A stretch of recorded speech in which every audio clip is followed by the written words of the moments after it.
Un atelier de plaidoyer contre les mutilations génitales féminines s'est ouvert ce vendredi 14 octobre dans les locaux de l'Assemblée nationale. La cérémonie d'ouverture a eu lieu en présence du président de l'Assemblée nationale, Salifou Diallo, de la première dame du Faso, mais également des partenaires techniques et financiers tels que l'UNICEF et la BAD. Pour Sika Kabore, coordinatrice de cette lutte, il faut que le maximum d'actions soient menées en vue d'éradiquer cette pratique moyenâgeuse. Le député, comme vous le savez, est un leader dans sa circonscription électorale et nous pensons qu'il est à même de créer sur le terrain, avec les acteurs locaux, avec les élus municipaux, avec les maires, de créer une synergie efficace de lutte contre les MGF. Et nous pensons que de cette façon-là, très rapidement, nous allons pouvoir engranger des résultats positifs. Aujourd'hui, nous sommes heureux de pouvoir dire que la lutte engrange des victoires, mais l'arbre ne doit pas cacher la forêt. Et il y a encore des poches de résistance. Tout récemment, vous l'avez vu, à Ouaga, à Boulsa, il y a eu des cas malheureux que nous n'avons pas pu arrêter à temps. Et il est de notre devoir de poursuivre la lutte jusqu'à ce qu'il n'y ait plus un seul cas d'excision au Burkina. Quant au président du Parlement, il réitère son accompagnement à ces braves dames en vue d'atteindre très prochainement le taux zéro de mutilation génitale féminine au Burkina Faso. L'initiative prise par la première dame, non seulement dans ce cas de lutte contre les mutilations génitales féminines, contre le cancer du col de l'utérus, participe de sa volonté de contribuer à l'épanouissement de la femme burkinabé et bien sûr celui des enfants. L'Assemblée nationale a fait sien ce combat et a décidé d'accompagner le Comité national de lutte contre l'excision, d'accompagner les actions fortes de la première dame dans ce domaine. Nous signions qu'il y a quelques mois de cela, l'Assemblée nationale a décidé d'amputer son budget de 50 millions pour le ministère de l'Action sociale pour contribuer à la lutte contre les violences faites aux enfants. Pendant 48 heures, les réflexions seront orientées sur cette problématique de mutilation génitale féminine qui fait encore des victimes de nos jours. C'est dire donc qu'au terme de cet atelier, des propositions concrètes devraient être présentées aux plus hautes autorités pour amendement et validation, permettant ainsi la relance de la lutte contre les MGF au Burkina Faso.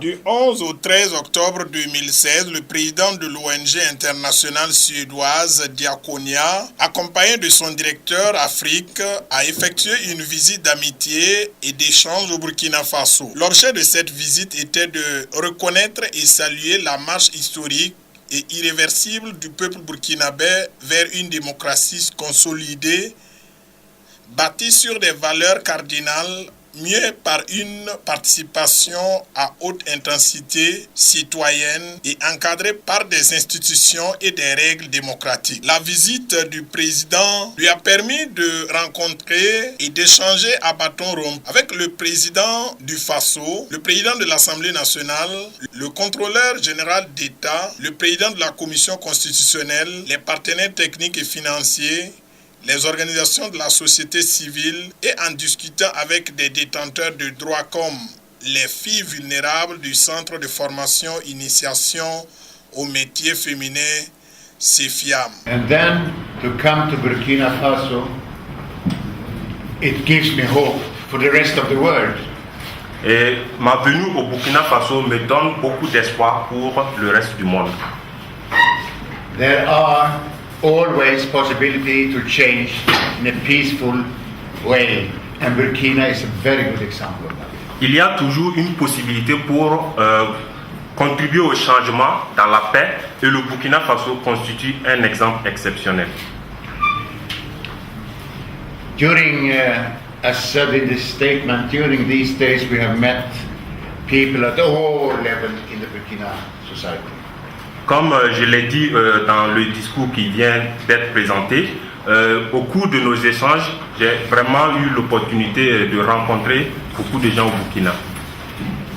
And everywhere, including the president himself or the chairperson of the parliament or the commission or whatever people we have met, everyone is committed. Et un peu partout, que ce soit avec le président lui-même ou que ce soit avec le président de l'Assemblée nationale ou les différentes autres autorités que nous avons eu l'opportunité de rencontrer, tout le monde est engagé et cela, ça fait vraiment plaisir. En rencontrant les parties prenantes à la gouvernance démocratique au pays des hommes intègres, le président a pu de vive voix féliciter le peuple burkinabé pour sa maturité qui l'a conduit à la mémorable insurrection populaire des 30 et 31 octobre, à la résistance citoyenne du septembre 2015 et à la réussite des élections de novembre 2015 qui ont permis de doter le Burkina Faso d'institutions démocratiques. And of course we had almost the same answer from both of them. It's about education and training for the young people. Burkina Faso have a majority of your population is young people. Training, education is one priority they are talking about. The second one is job creation related to investments. And the third one is to develop the agriculture situation. Et donc, au cours de nos échanges avec les deux autorités, ce qui revient, la question que nous avons posée dans leurs différentes réponses, ce qui revient, c'est que de nos jours, leur priorité, c'est surtout d'abord l'éducation, ensuite on a la création de l'emploi et aussi la question de la jeunesse, parce qu'au Burkina Faso, la jeunesse constitue une majorité, la jeunesse a un pourcentage important et donc ce sont notamment ces questions-là qu'ils ont le plus relevé. Ce qui ressort, c'est qu'au cours de notre rencontre, au cours des échanges, nous avons cherché à ce qu'ils puissent nous assurer que tout ce qu'ils ont fait comme promesse là, tous ces aspects-là seront pris en considération. Maintenant, ce n'est pas à moi de vous dire si effectivement les promesses seront tenues, mais je pense que c'est pour cela, à mon niveau, je pense que c'est vous, les organisations de la société civile, les leaders, les autorités religieuses et coutumiers, toutes ces autorités-là doivent en tout cas veiller, ils doivent être là comme des sentinelles, parce que si le président ne tient pas ses promesses, il y aura certainement une nouvelle crise. Donc c'est la raison pour laquelle, à mon niveau, je pense réellement que les organisations de la société civile, les autorités, que ce soit les autorités religieuses et coutumières, doivent continuer à veiller à ce que les promesses soient tenues. Diakonia mobilisera auprès des partenaires techniques et financiers dont la Suède, la coopération suisse, l'Union européenne et les partenaires du Fonds commun genre près de 18 milliards de francs CFA pour soutenir cette stratégie.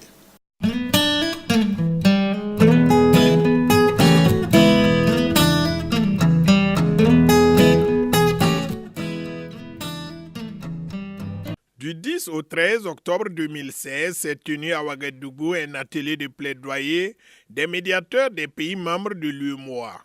Cette rencontre avait pour but de réfléchir sur l'écho de l'incivisme dans l'espace UEMOA en vue d'interpeller les gouvernants, les acteurs de l'éducation et la jeunesse au retour des valeurs civiques africaines. Le président de l'association des médiateurs de l'UEMOA nous fait le point des conclusions de ce séminaire. Les éléments sont pratiquement les mêmes dans l'ensemble de nos pays. Le respect des valeurs et des symboles de l'État, de la nation et de la République, le respect du bien public, le respect du bien commun, l'assiduité au travail, la ponctualité, le fait de ne pas laisser les lumières allumées, nous l'avons répété ubi et orbi à la descente du travail, climatiseur allumé, de rentrer à la maison avec des fagots, des bics et des crayons que nous prenons de nos armoires de bureau pour les offrir à nos enfants. Le civisme fiscal, nous l'avons abordé. Ces grèves récurrentes dans nos écoles et dans nos universités. Le manque de respect à l'enseignant, le manque de respect aux forces de l'ordre et de sécurité. tutti quanti. Je pense que nos experts des autres pays, les experts du Faso, nous-mêmes, nous nous sommes enrichis des expériences des uns et des autres, mais nous n'avons en somme rien produit que vous ne sachiez déjà. Tout à l'heure va être lue une motion pour demander que nos États soutiennent la presse, pour que vous ayez davantage de programmes de déontologie, de rigueur, d'éthique, mais également que vous ayez des programmes culturellement ancrés dans leur production et dans leur diffusion pour pouvoir contrecarrer, pour autant que faire se peut, les programmes importés qui nous viennent d'ailleurs et que nous ne pouvons nous empêcher de consommer à cause de la mondialisation. Nous n'avons rien laissé au hasard. Nous avons demandé même la formation, une instruction militaire aux futurs agents de l'État à un certain niveau, qu'ils soient diplomates, qu'ils soient hauts fonctionnaires, dès le sortie de l'école et pour la validation de leur diplôme, qu'ils puissent faire un peu d'exercice et comprendre ce que c'est que l'État et la République qu'ils ont vocation à servir. Nous n'avons, je pense, rien du tout laissé au hasard. Toutes les couches sociales, chacune en ce qui la concerne, a une part de responsabilité pour qu'ensemble, nous puissions bâtir un avenir meilleur.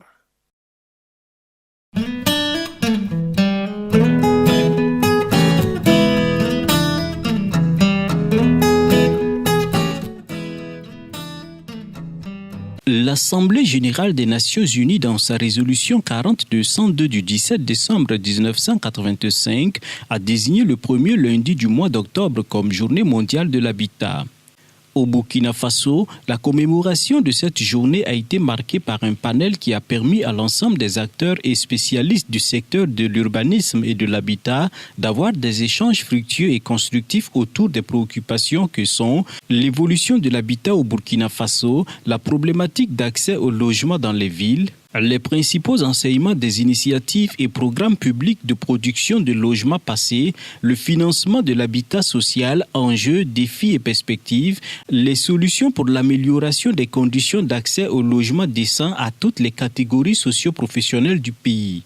En partant des constats et puis même de l'expérience qu'on a vécue, si on a eu toute une période ici sous la Révolution où on faisait des cités chaque année, donc il y avait une volonté politique de prendre en charge cette problématique.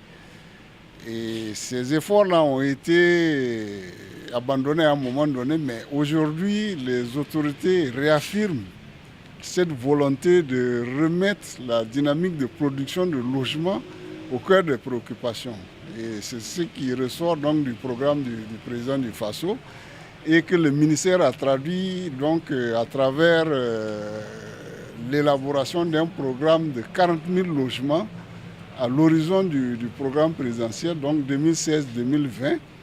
L'ambition, c'est de réaliser 40 000 logements sur l'ensemble du Burkina, dans les grandes villes, les petites villes, jusqu'au chef-lieu de communes rurales. Avoir accès à un logement décent est un droit universel et cela représente bien plus que la simple présence de 4 murs et un toit. Plusieurs facteurs doivent être pris en compte pour considérer un logement comme décent, par exemple la sécurité d'occupation, l'accès à des services de base tels que l'eau potable, les services d'assainissement, les sources d'énergie. Les promoteurs immobiliers burkinabés s'y attellent aux côtés du gouvernement. Nous sommes très contents parce que si on voyait de l'année passée, à partir de 1983 jusqu'à nos jours, on voyait à partir de 2006 jusqu'à nos jours, il y a beaucoup d'améliorations par rapport au logement au Burkina Faso. Donc nous, les promoteurs, avec le gouvernement, nous on construit des logements ensemble et c'est les logements de qualité et les viabilisations aussi sont avancées par rapport à l'année passée.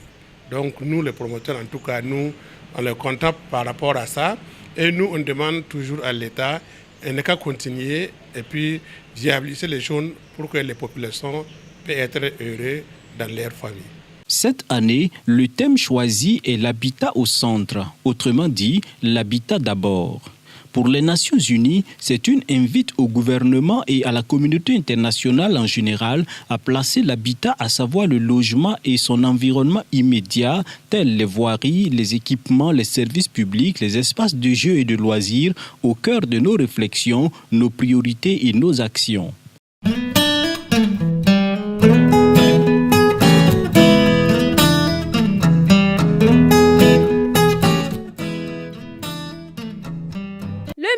ministre de l'Administration territoriale, de la décentralisation et de la sécurité intérieure, Simon Compaoré, a reçu en audience le nouvel ambassadeur du Danemark au Burkina Faso. À sa sortie d'audience, Oula Naesbi donne les raisons de cette visite au MATDSI. On a une bonne collaboration avec le ministère sur plusieurs dossiers, mais surtout aussi la sécurité dans la zone de Sahel. On travaille aussi beaucoup avec le ministère sur tout ça qui est leur programmation de travail. On a les assistances techniques pour en fait travailler sur le budget, la planification et autres choses comme ça. C'est-à-dire c'est un peu de différentes choses.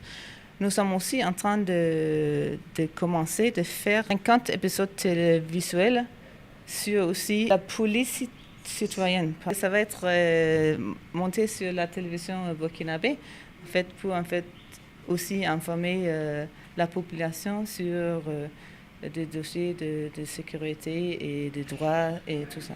Et quelques mois que je suis ici et récemment j'ai livré mes lettres de créance à son Excellence le Président. Et suite à ça, je suis en train vraiment de voir le ministre du pays maintenant. On a eu une bonne discussion sur la sécurité du pays.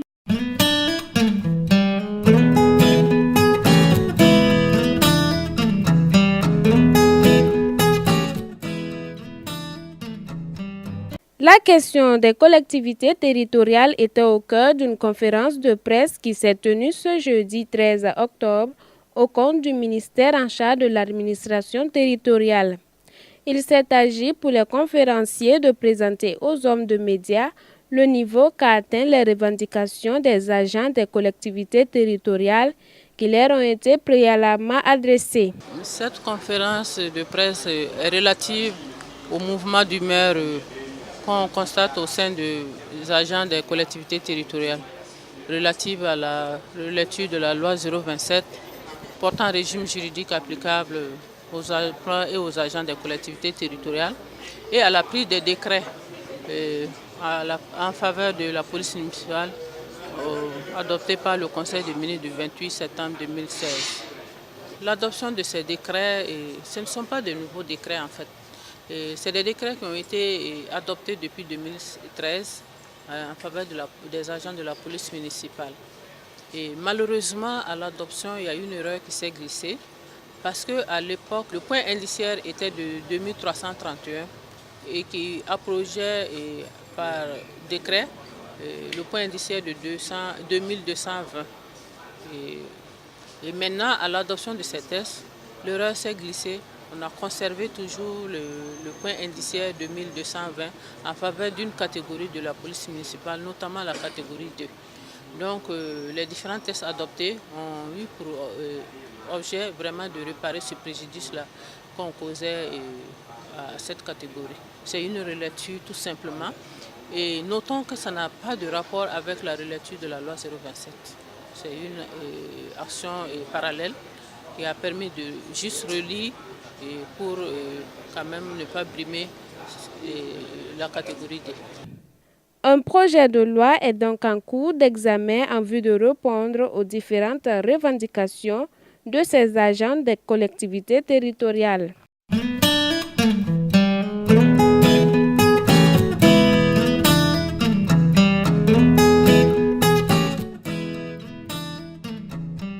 Les accidents de la route sont devenus la première cause de mortalité des jeunes dans le monde.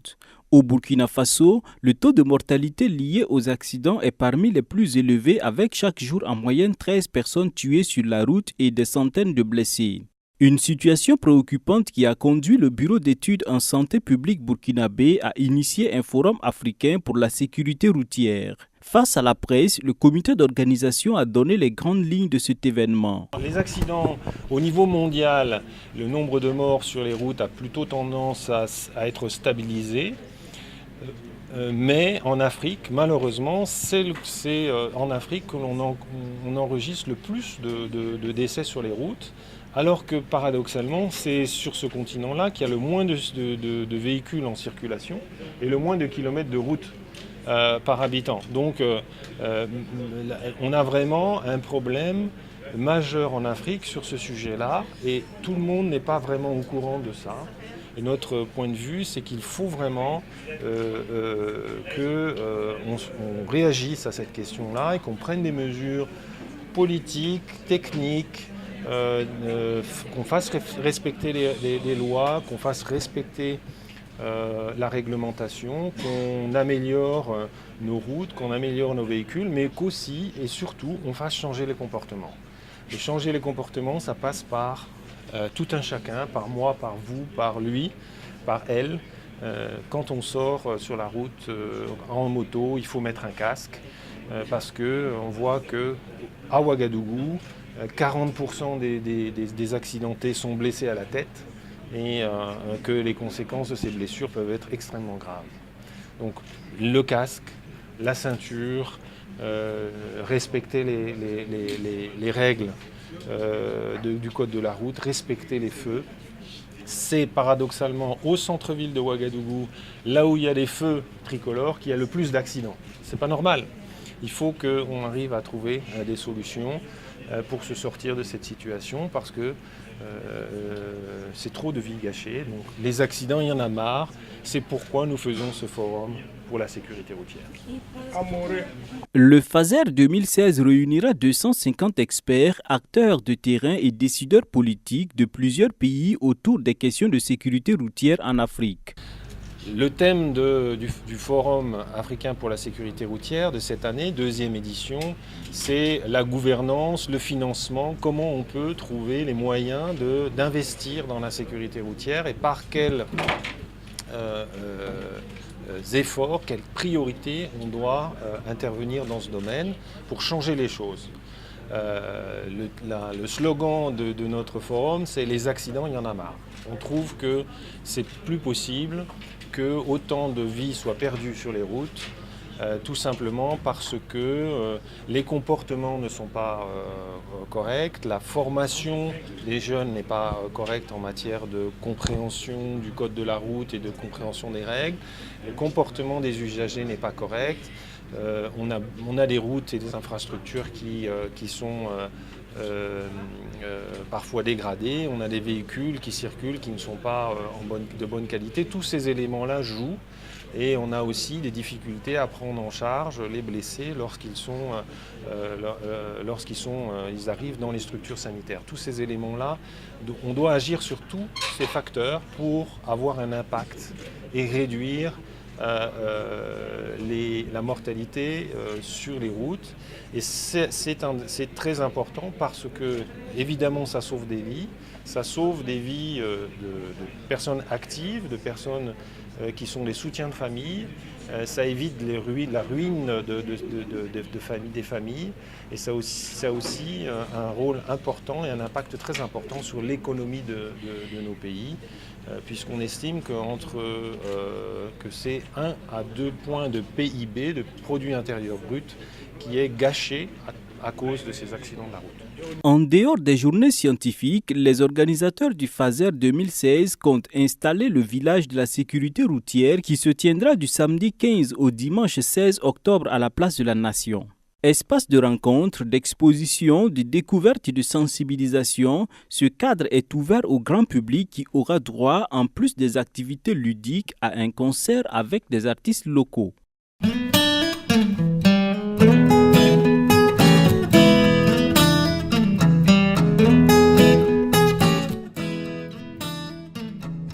L'incivisme fiscal de l'Office national de télécommunications Onatel SA était à l'ordre du jour d'une conférence de presse animée par le RENLAC ce mercredi 12 octobre. Selon les membres du réseau national de lutte anticorruption, l'Onatel est en infraction grave vis-à-vis de l'État. Une dette évaluée à hauteur de plus de 11 milliards de francs CFA pèse sur l'Institut de télécommunication nationale. Il y a, à l'occasion justement de la fusion-absorption de Telmop SA par l'Onatel SA, du matériel qui avait été préalablement acquis par Telmop SA sous un régime douanier de faveur. Et donc ce matériel a été du même coup transféré à l'Onatel SA malheureusement sans suivre en tout cas les procédures qui sont exigées par la réglementation douanière. Et donc, normalement, l'ONATEL SA devrait, faire la déclaration de ce matériel au niveau de l'administration des douanes et ensuite s'acquitter des droits et taxes de douane qui ont été évalués à 11 milliards 300 millions et quelques. Donc, dans la gestion de ce dossier, puisque l'ONATEL SA a souhaité un règlement amiable de ce dossier, je crois que le gouvernement, à l'époque, a tout simplement demandé, donné des instructions à la Direction générale des douanes de percevoir une somme de 100 millions en tout et pour tout pour clore l'affaire.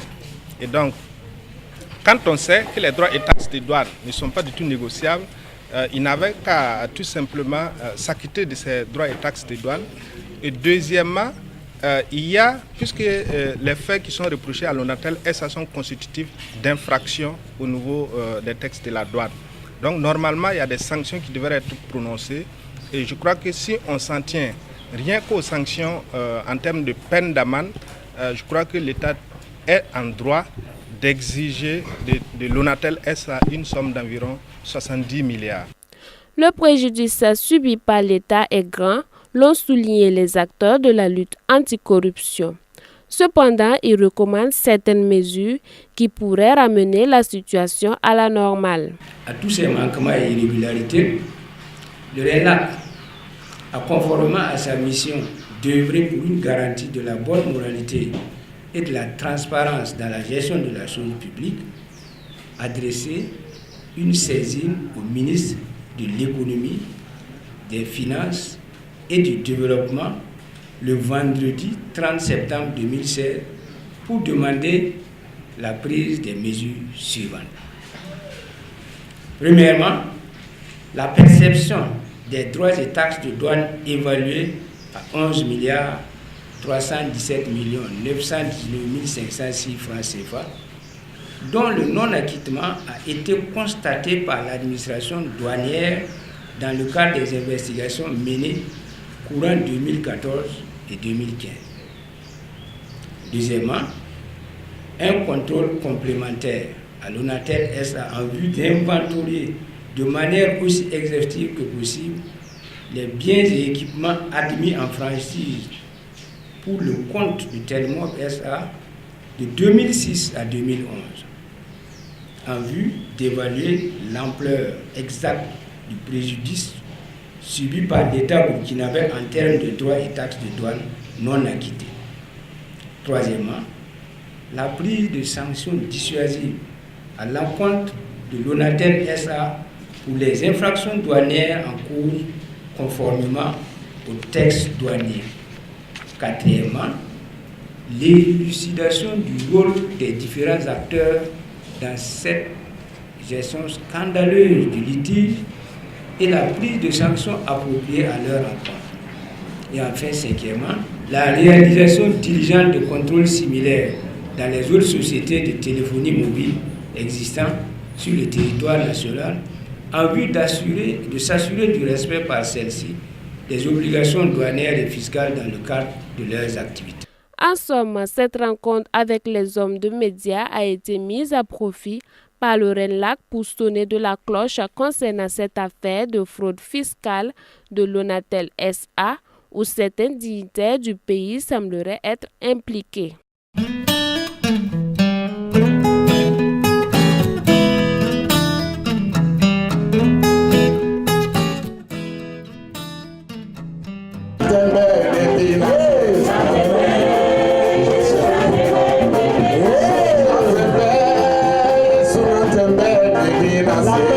La famille des chantres chrétiens s'agrandit avec l'arrivée d'Azaf Eden qui vient de mettre sur le marché du disque un nouvel opus. Baptisé Trésor Incorruptible, l'album a été officiellement lancé le samedi 8 octobre dernier à Ouagadougou. Trésor Incorruptible parce que l'album est fondamentalement enregistré sur la base de la parole de Dieu qui est la Bible. Voilà, trésor comme quoi tout ce qui est dans la parole de Dieu est richesse. On peut trouver la richesse morale et la richesse financière. Tout vient de la parole. comme je l'ai dit, au commencement était la parole était Dieu et la parole est toujours Dieu. C'est-à-dire de la parole sort beaucoup de richesses. C'est ce que j'ai voulu dire par trésor incorruptible. Et dans l'album, j'ai parlé de... j'ai d'abord rendu hommage aux femmes et j'ai fait une prière. Il y a des prières à l'intérieur, son membre, ça dit aide-moi à atteindre le but de ma vie, le but pour lequel tu m'as créé. Et prépare-toi à la rencontre de ton Dieu. Et comme quoi, chacun d'entre nous, personne n'est éternel sur cette terre, il faut s'apprêter. Voilà pour son retour. Voilà un peu. Engagé dans l'équipe de louanges de son église dès son adolescence, Asaph Eden a réellement entrepris l'enregistrement de son tout premier album il y a de cela quelques années.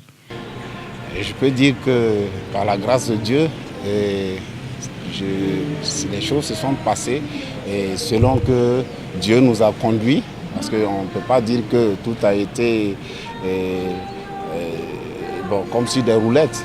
Voilà, mais on rend grâce à Dieu parce que malgré les petites difficultés que nous avons croisées, Dieu a glorifié son nom et vraiment nous lui rendons grâce pour tout ce qu'il a fait pour l'aboutissement de cet album. Membre actif de l'église du Centre international d'évangélisation de Somgandé, Asaph Eden peut compter sur le soutien de son père spirituel, le prophète Augustin Koko Kambou, et des aînés dans la musique comme la marraine de la cérémonie de lancement, à savoir Madame Ella Kinda. En attendant les clips vidéo qui sont en cours de réalisation, Trésor incorruptible d'Asaph Eden est disponible en CD. La nation qui espère en l'éternel, voici sa parole est un océan de promesses.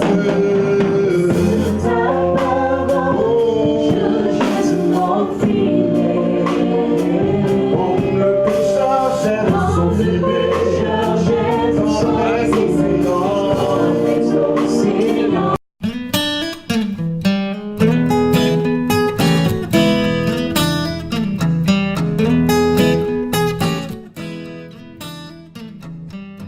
Les médias ont une influence considérable sur la société. On l'attribue même le nom de quatrième pouvoir, d'où l'intérêt des hommes à l'utiliser pour transmettre les messages. L'importance des médias est si évidente et cruciale que depuis 54 ans, l'Église des Assemblées de Dieu du Burkina Faso s'en sert pour propager l'Évangile. Aujourd'hui encore, l'Église a besoin des médias. C'est pourquoi l'Église des Assemblées de Dieu d'Antenville a dédié ce culte aux médias. Environ 54 ans aujourd'hui, Assemblée de Dieu, c'est le Burkina, les assemblées de Dieu de Burkina ont appris à prêcher la bonne nouvelle à travers les médias. Il y a 54 ans aujourd'hui. Et nous savons que prêcher la bonne nouvelle à travers la radio, c'est une chose très importante. Et aujourd'hui même, nous sommes dans la télévision. Et aujourd'hui, l'Assemblée de Dieu ont un studio de télévision. Et nous prêchons l'évangile à travers la télévision. L'heure est au travail, dixit le pasteur principal de l'église. Les médias chrétiens ont besoin de soutien et d'accompagnement. Une collecte d'offrandes a été faite à cette occasion. C'est une joie pour moi, déjà que les responsables d'église, et notamment le président même de l'église des Assemblées de Dieu, marque un point assez important par rapport à cette journée des médias. Parce que c'est aussi par là le moyen de montrer que ces médias existent et que ces médias doivent être soutenus par les fidèles de l'Église. Parce que ce n'est pas forcément des médias à vocation commerciale. Donc pour pouvoir justement répondre aux besoins, il faut que les fidèles puissent participer, il faut qu'ils puissent soutenir l'œuvre.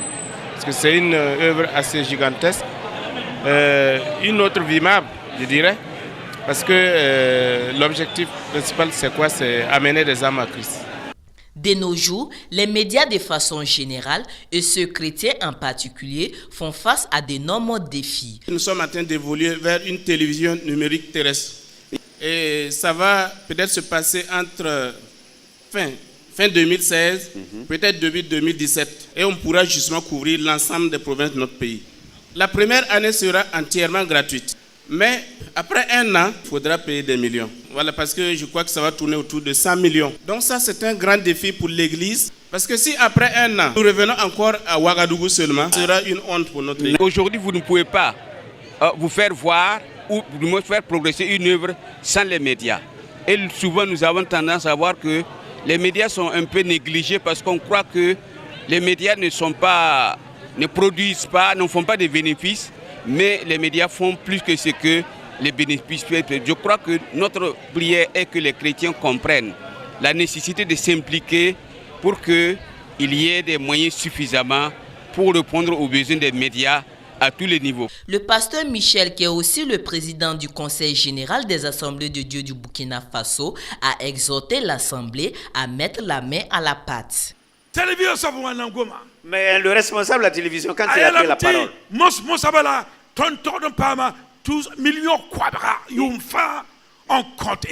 il a dit que nous devons chaque année payer 100 millions à l'État.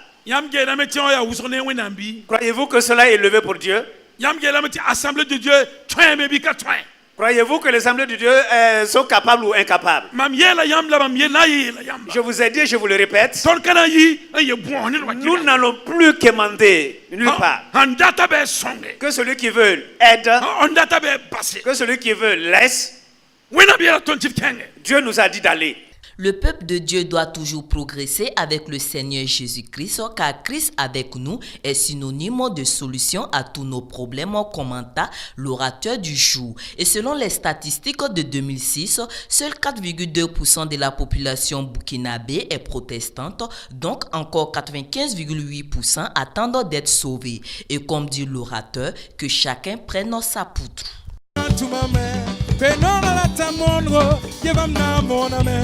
Yebam na moname